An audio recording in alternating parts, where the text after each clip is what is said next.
So now what is Forex?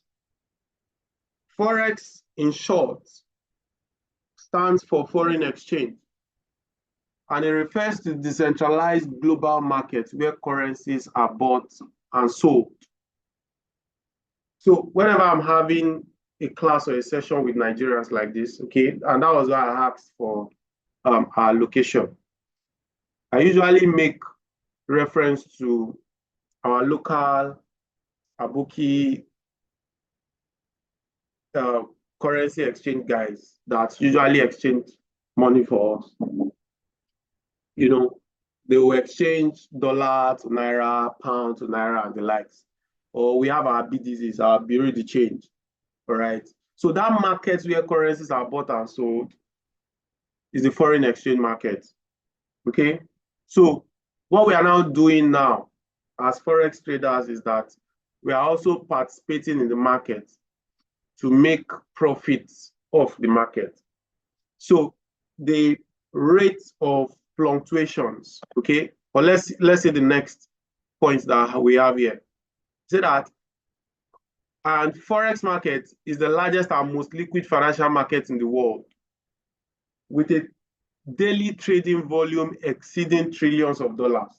So it means that every day in the Forex market, we have money flowing, trillions of dollars are being exchanged, right?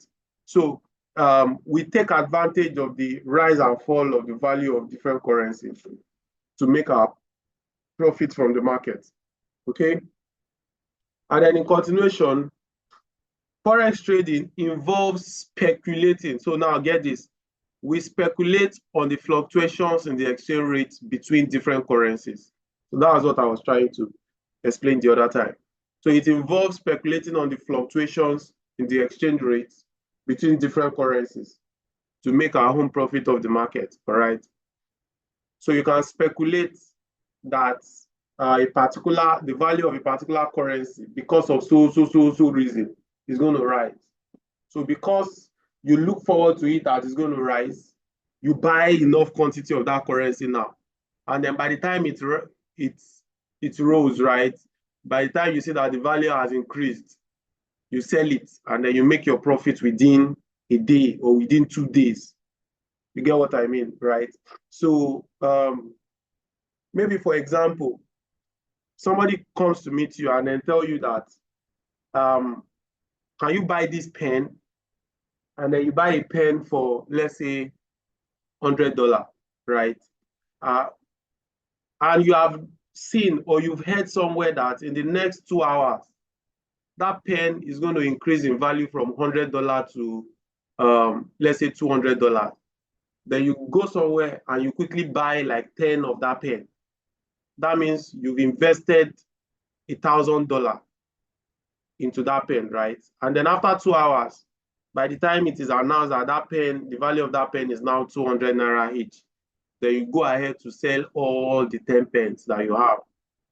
And then at the end of the day, your money is now $2,000, right? So that is how Forex is. Through different speculations and through different instruments, you know, or you speculate, let me put it that way, that the rate of the currency is going to increase or reduce. So that now instructs your decision whether to buy or to sell a particular currency so that you can make profit of the market.